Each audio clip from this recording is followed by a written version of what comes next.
warahmatullahi wabarakatuh. Salam sejahtera untuk kita semua. Halo teman-teman, selamat datang. Perkenalkan, nama saya Syalsa Bila Galuh Pratiwi dengan NIM 230210204066. Saya merupakan salah satu mahasiswa dari kelas 37 Bahasa Indonesia di Universitas Jember. Dalam video ini, kita akan menjelajahi satu topik menarik, yaitu potensi bahasa Indonesia menjadi bahasa internasional. Kita akan membahas kekuatan, peluang, tantangan, dan langkah nyata yang bisa ditempuh untuk mengantar bahasa Indonesia ke panggung global. Salah satu keunggulan utama bahasa Indonesia adalah mudah dipelajari. Bahasa Indonesia menggunakan huruf Latin seperti banyak bahasa lain di dunia. Jadi, tidak sulit bagi orang asing untuk mengenalnya. Struktur kalimatnya juga sederhana. Kita tidak mengenal perubahan kata kerja yang rumit seperti dalam bahasa-bahasa lain. Misalnya, kata makan tetap makan, baik untuk sekarang maupun sesudahnya. Menurut beberapa penelitian, hal ini membuat bahasa Indonesia lebih mudah dipelajari oleh penutur asing. Karena itu, banyak universitas di luar negeri yang sudah mulai membuka kelas bahasa Indonesia.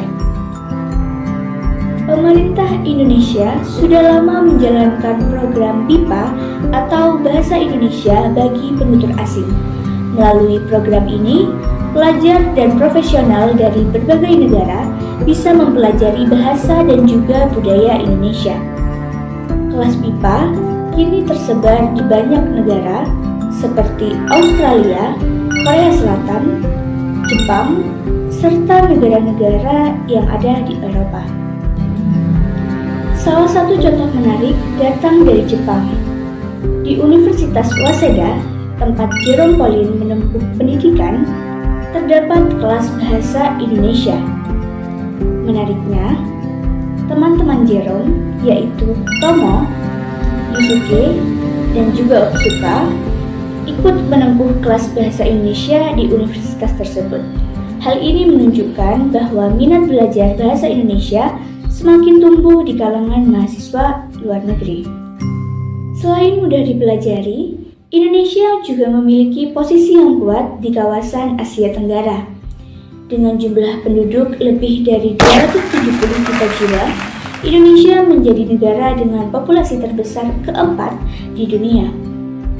Banyak negara yang ingin bekerja sama dengan Indonesia, baik di bidang ekonomi, pendidikan, maupun budaya. Karena itu, semakin banyak orang yang merasa perlu belajar bahasa Indonesia agar bisa berkomunikasi dan juga berbisnis dengan masyarakat Indonesia. Menurut salah satu penelitian, di beberapa negara ASEAN seperti Malaysia, Thailand, dan juga Filipina sudah mulai ada minat untuk belajar bahasa Indonesia sebagai bahasa kedua. Namun tentu saja terdapat tantangan besar.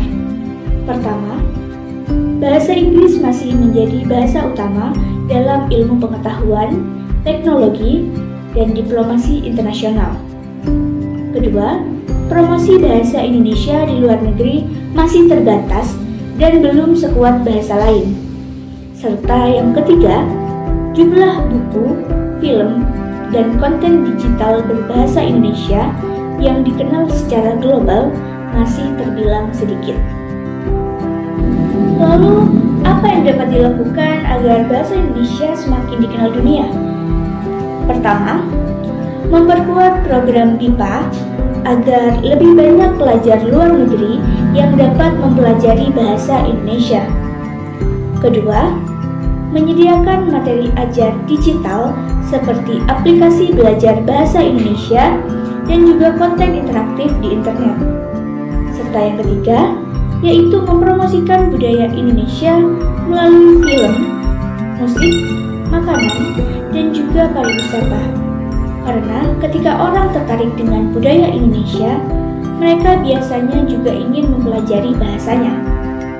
Selain itu, karya ilmiah dan buku-buku Indonesia perlu lebih sering diterjemahkan ke dalam bahasa asing agar pengetahuan dan sastra Indonesia bisa dinikmati masyarakat dunia. Jadi, bisa kita simpulkan bahwa bahasa Indonesia memiliki potensi besar untuk menjadi bahasa internasional. Kita sebagai penutur bahasa Indonesia juga memiliki peran penting. Dengan bangga menggunakan bahasa kita sendiri di media sosial, di dunia kerja, dan di karya-karya kreatif, kita ikut mengenalkan bahasa Indonesia ke kancah internasional. Terdapat salah satu penelitian yang menyatakan bahwa bahasa menjadi internasional bukan hanya karena jumlah penuturnya saja, tapi juga karena fungsinya yang luas dalam ilmu pengetahuan, budaya, dan juga komunikasi global. Apabila kita terus menjaga dan mempromosikan bahasa Indonesia dengan bangga, bukan tidak mungkin suatu hari nanti bahasa Indonesia benar-benar akan menjadi bahasa internasional. Nah, diskusi kita sudah selesai teman-teman. Terima kasih ya sudah menyimak sampai akhir. Jangan lupa tinggalkan komentar. Menurut kalian, langkah apa yang paling penting agar bahasa Indonesia semakin dikenal dunia? Sampai jumpa lain waktu. Wassalamualaikum warahmatullahi wabarakatuh.